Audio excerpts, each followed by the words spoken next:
Hey guys, welcome back to Chariot Palmistry. My name is Sulabh Jain, and in this video we're going to be having a look at the month of November because this is going to be a very pivotal month. So to explain what I mean by that, if we go back, like if you guys have been on this channel for a while, you'll know that I've been talking about us being in like a 3-year cycle, where 2020 was a year of pessimism, which would create deflation in the markets. 2021 would be a year of optimism, where inflation would take over, and then 2022 would be a year of deflation and pessimism too. And what's happening right now is at the end of November we're going to be going through that transition period from optimism into pessimism, in that things won't go off the rails completely right now, but we're going to start to see this train wreck in slow motion about to take place. Basically, what's happening right now is that the Sun and Ketu, the South Node, are right on top of each other. They combust. And this is the thing that's going to create this change, or the change in trend. And this will take probably about 3 months until the Sun goes over the top of Saturn. That's in sort of early mid-January sometime. So basically, over the next 3 months, slowly and steadily, you guys are going to hear more and more negative news, more and more bad news taking place. So that eventually, once we get into 2022, people start talking about pessimistic ideas and sort of deflationary economic headwinds will come into place then. So we're just at the start of that process right now. And this is one of the things I want to prepare you guys for too. So looking at the bigger picture, 2020 was a horrible year for the planet, for like literally everyone. This year people started recovering, everyone thought that everything's going to get back to normal, but next year's going to throw a spanner in those works. And we just got to start preparing for that right now, basically. Next year I think there's going to be a big stock market fall. The crypto bubble's probably going to pop at that point as well. Lots of people are going to be losing money. So I want you guys gearing up for that. If nothing else, just psychologically prepare yourself or brace yourselves for that possibility should it happen. So that's the framework in which we're going to be making these November predictions. And before we get into that, let's actually go back to October and see how my predictions for that month played out.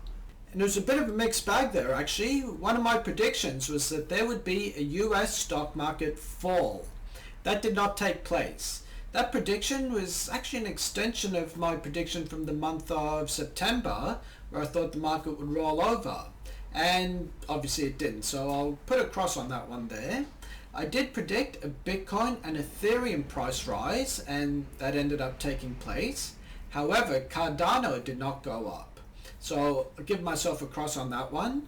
My prediction on a Celsius price rise did take place, although it's kind of funny energy on this one. Went down, then went up, and then went down from the starting point, but basically ended at a high. So a tick on that one. I predicted a crypto market correction taking place in mid-October. That ended up happening on, I think it was the 20th of October there. So 5 days out of the middle, still giving myself a tick on that. And lastly, the gold-silver price fall in the second or third week, and that took place as well. So for those of you keeping score, that puts my predictions at 39 out of 46 correct so far this year. Now, before we get on to my November predictions, I do want to touch base with you guys on the energy of Kamal Harris, the video that I did on her hands earlier in the year. Actually, I think it might have been at the end of last year. Yeah, actually it was. In either case, her energy is such that she'll be making a run for the top job in America pretty soon. That energy is going to start when Jupiter transits into Aquarius this month of November. So we may not formally see the results of this until about March or April of next year, but keep your eyes and ears open. Kamala Harris will be trying to take over her boss's job. Now, having said that, let's talk about the November predictions. And there aren't going to be a great deal of them. As I said, the news from now till about January is going to be slow and steady. The crypto market, I think, will probably go exponential over that period of time. But on a daily, weekly, or monthly basis, it'll feel almost as if nothing is happening. So, my first prediction for the month of November is that there will be a stock market correction.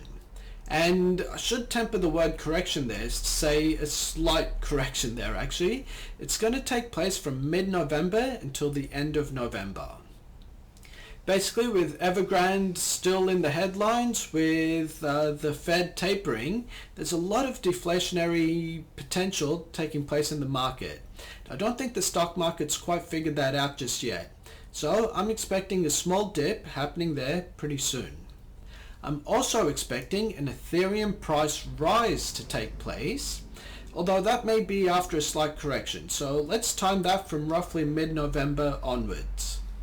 I'm also expecting the XRP token to start rising as well.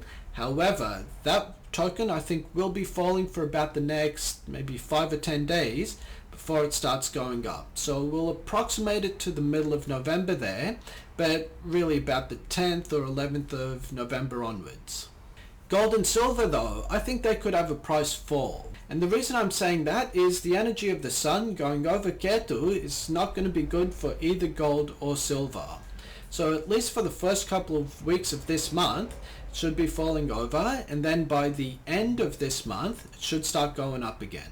Alright guys, that's my predictions for the month of November. If you have any questions, put them in the comment section below. Otherwise, hit like and subscribe. Thanks a lot.